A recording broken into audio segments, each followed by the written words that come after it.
Cheese pizza, paneer pizza, chicken pizza, mushroom pizza অনেক হলো। এবার চলুন নতুন কিছু ট্রাই করা যাক। এই ভাবনাতেই আমার শুরু আজকের ছোলার ডালের পিৎজা। নতুনভাবে তৈরির চেষ্টা করলাম, স্বাদটা কিন্তু বেশ সুন্দর হয়েছিল। সবাই চলুন রেসিপিটা দেখে নিন। তো আজকে আমরা কিছুটা ছোলার ডাল ভিজিয়ে রেখেছিলাম আগের দিন রাত থেকে। তারপরে এই ছোলার ডালটাকে আমরা একটা গ্রাইন্ডারে অল্প একটু আদা টুকরো, একটু নুন আর 1 চামচ মতো হলুদ গুঁড়ো দিয়ে এটাকে গ্রাইন্ড করে নিলাম। গ্রাইন্ড করে নেওয়ার পর এটার টেক্সচারটা ঠিক এই রকম হয়েছে। এবার এটাকে একটা পাত্রের মধ্যে আমরা নিয়ে নিচ্ছি। নিয়ে নেওয়ার পর এতে কিছুটা পরিমাণ আমি অ্যাড করছি কর্নফ্লাওয়ার। কর্নফ্লাওয়ার দিলাম, কর্নফ্লাওয়ার দিয়ে এটা মিক্সড করছি হালকাভাবে। এটা মিক্সড করে নিচ্ছি।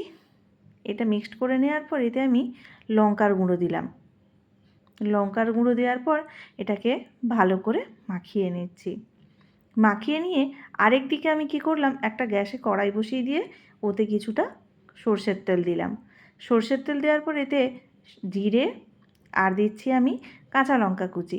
কাঁচা লঙ্কা কুচি দেওয়ার পর আমি কিছুটা পরিমাণ সেদ্ধ করা আলু রেখেছি, ওই আলু সেদ্ধটা এর মধ্যে আমি দিয়ে দিচ্ছি।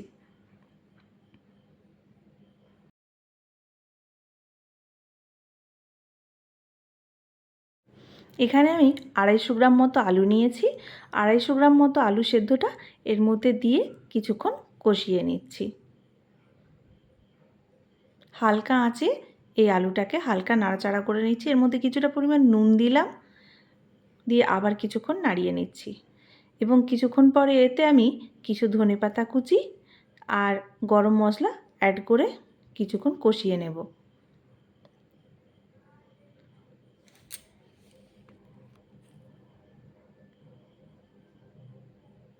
এবার আমি গরম মশলাটা দিয়ে দিচ্ছি। গরম মশলা দিয়ে কিছুক্ষণ নাড়াচাড়া করে আমি এটা এক সাইডে রেখে দিচ্ছি।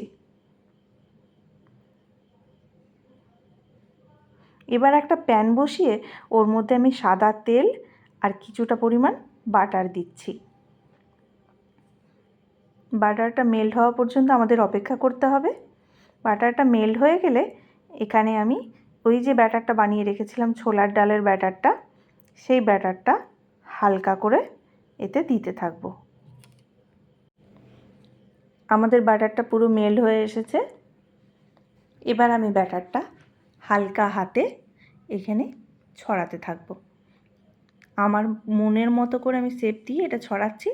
আপনারা যেমন চাইবেন আপনারা তেমনভাবে এটা শেপ দিতে পারেন।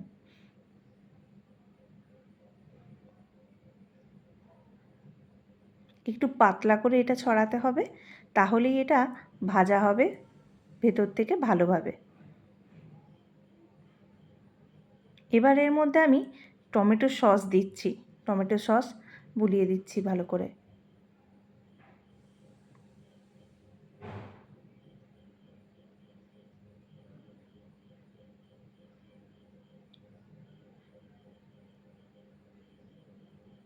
এবার এর মধ্যে পুর করে রাখা আলুটা হাতে ঠিক এইভাবে নিয়ে চ্যাপ্টা করে নিচ্ছি। চ্যাপ্টা করে এর ওপরে দিয়ে দিলাম। এরপরে এবার আমরা এর মধ্যে আবারও সস অ্যাড করব। সসটা উপর থেকে মাখিয়ে দেব পুরোটা।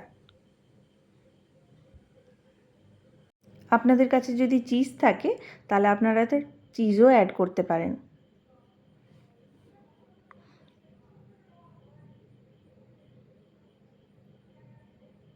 এরপরে আবার আমরা ওই ব্যাটারটা দিয়ে এইটা ঢেকে দেব।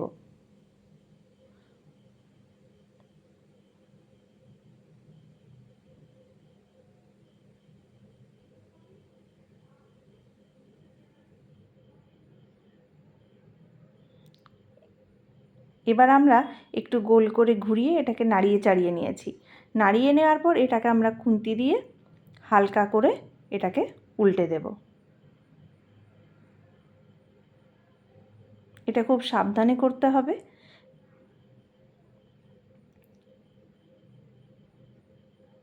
ঠিক এইভাবে আমরা দুটো পাশ ভেজে নেব।